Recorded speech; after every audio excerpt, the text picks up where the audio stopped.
Happy Monday, everybody. Welcome back into the card closet. Great to have you again. This is Eric. And just the other day, I found a card that I had been missing, and it made me think of a topic for a video, and that is lost and found. Cards that were important to you that you lost and later found.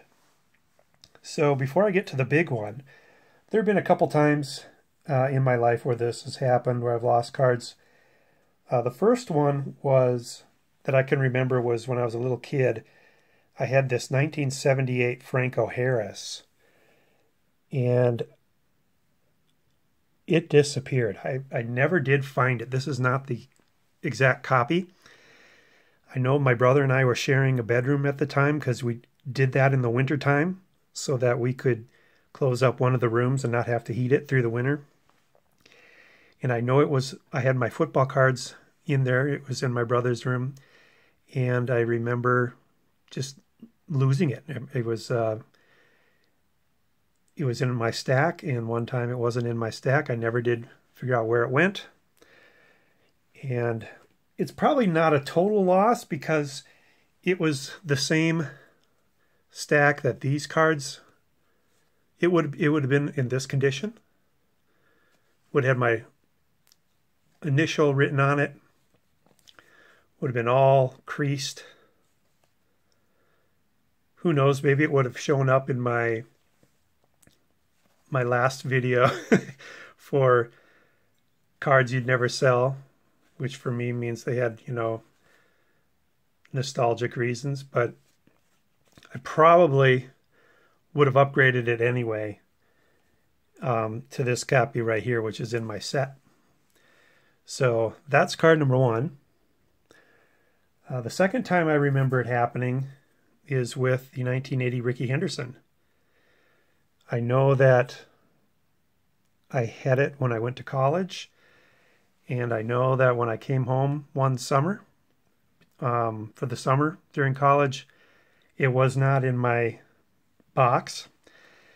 Again, no idea where it went. Never did find it. This is not the copy. It's one of those things where it just obviously wasn't where you thought it was, and it never did show up. Neither that or the Franco card ever showed up. And my parents are still living in the same house where I lost this card, and they've completely redone my old room, and it never showed up. So not sure whatever happened to it, but when I built the set a number of years ago for 1980, I picked up another Rickey rookie.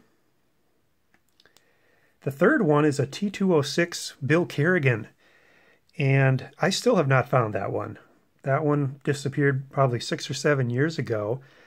I remember it came in the mail, and it was in a padded envelope, and I opened it up, put it on the laundry room counter, because we were literally heading out the door to go to national softball tournament for my daughter.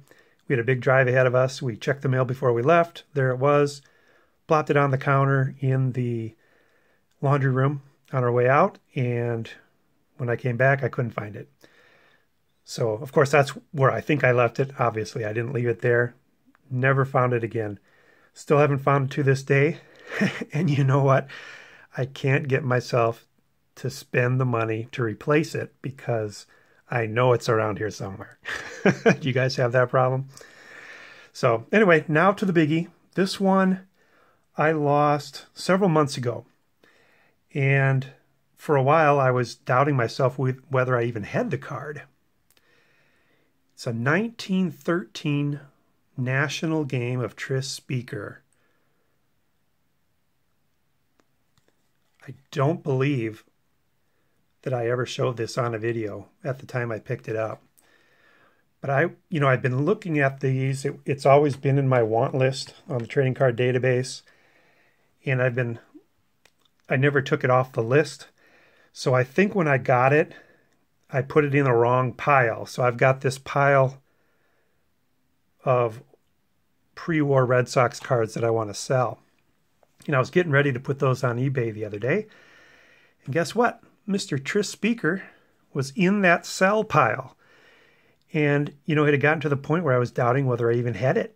never had taken it off my want list. Couldn't find that I'd done a video on it. And just thought maybe maybe I never really did buy it. But it turned up. It's a big card.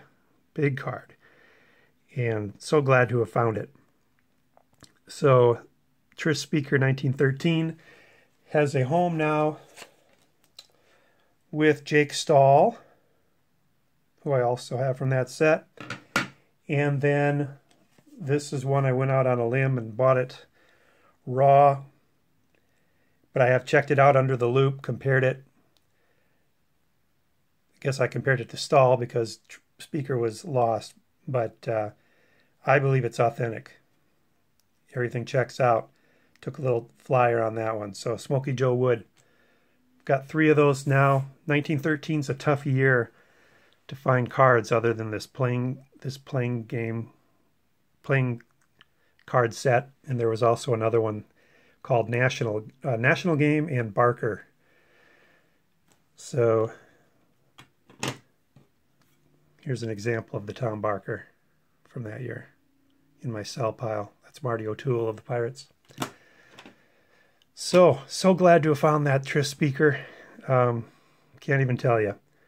Probably a better find than these other ones here when you come right down to it. So please, if you had a nice card, favorite card, a big card that you lost somewhere along the line, please tell me about it in the comments. I'd be interested to hear how many people besides me lose cards, and also be curious to know how many people actually re-find them after they've been lost for a while.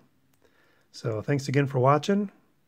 Would appreciate you to hit that subscribe button if you're not a subscriber to the channel, and hit the like button for this video. We'll talk to you again soon. Have a good one. Bye.